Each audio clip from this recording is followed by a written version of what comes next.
class was the single largest class of destroyers ever built, thanks mostly to the Wicks and Clemson classes being similar but divided into two separate entities. The Fletchers achieved a status that is near mythical in military procurement circles, being the right equipment, invented at exactly the right time, with plenty of room for expansion, and built in vast numbers. This tends to happen very rarely, and the machines that hit this mark, such as the Spitfire, the F-4 Phantom II, or as it's possibly starting to look, possibly even the Type 26 frigate, tend to become very well known. The Fletcher joined this select group in part due to sheer luck. The London Naval Treaty in 1930 had limited destroyers to 1,850 tons, and guns not exceeding 5.1 inches. And preceding US destroyer designs had wandered back and forth between this limit and a lower, approximately 1,500-ton figure. The problem with this limit, similar to the treaty limit on cruiser displacement, was that to build a ship with guns up to the maximum allowable caliber, which many nations did, tended to leave them both lacking in other departments and either dangerously top-heavy, or with little room for expansion, or both. For example, the immediately previous destroyer classes carried a similar main battery and torpedo armament, but would very rapidly lose guns and/or torpedo launchers, either just to keep the ships upright, or to make room for a meaningful anti-aircraft armament outside of Angry Words, beyond the main battery. Or, again, to do both. The Fletcher class benefited from being the first generation of destroyers the USN would design once the International Naval Treaty System had collapsed. Compared to the destroyers of many other nations, they also had to cope with long-range deployments across the Pacific, and initially when word got around that a larger destroyer was being designed, the proposed armament was listed as 5 5-inch dual-purpose guns, 12 torpedo tubes, and 28 depth charges, with speed requirements varying from 35 to 38 knots, along with an 18-inch increase in beam over previous designs. But this would simply have repeated the problems of the previous classes on a larger scale, and luckily this was reined in, with the final planned armament retaining the 5 single-mounted 5-inch guns, with 2 superfiring forward, 2 superfiring aft, and 1 just forward of the rear pair, on the other side of a light anti-aircraft platform.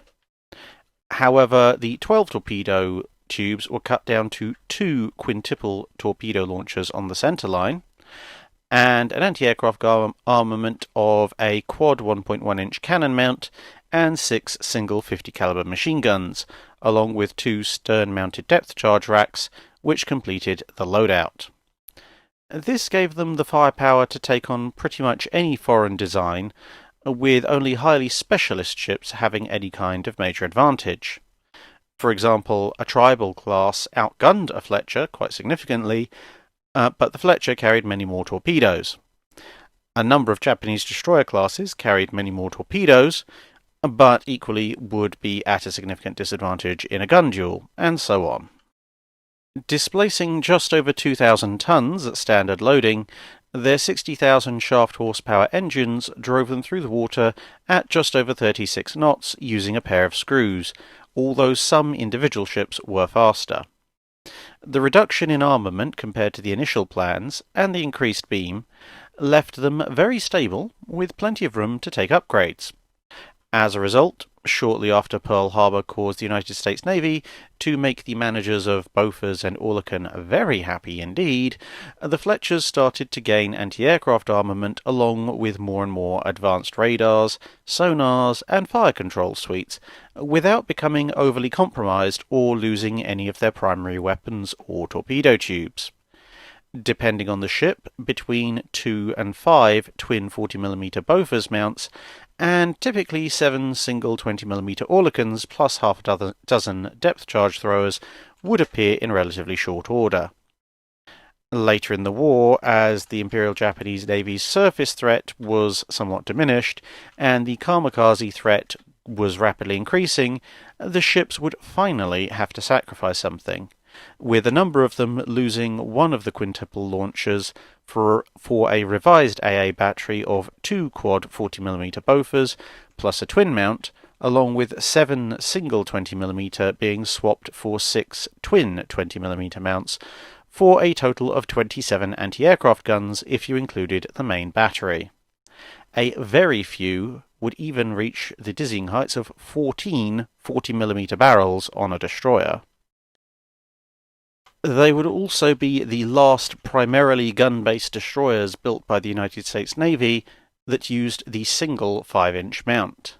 The derivative Sumner and Gearing classes were built using the ubiquitous 5-inch 38 caliber twin turret found on practically every US ship larger than a destroyer during World War II. Their only real weakness was the flush deck hull, which made them somewhat less seaworthy than was necessarily ideal, but this was not usually a problem in the typically calm waters of the Pacific.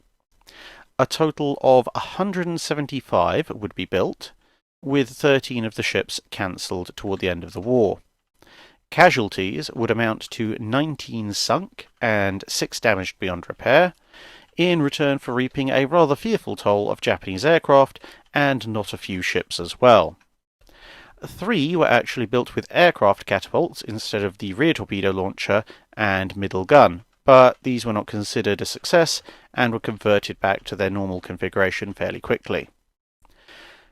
In addition to all of this, 52 of the ships would be sold after the war to a total of 14 different navies, including, ironically, the Japanese and West German forces, with the last active ships leaving service with the Mexican Navy in 2001. A total of 4 of the class are preserved.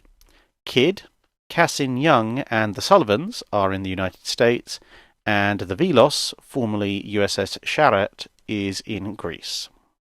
That's it for this video. Thanks for watching.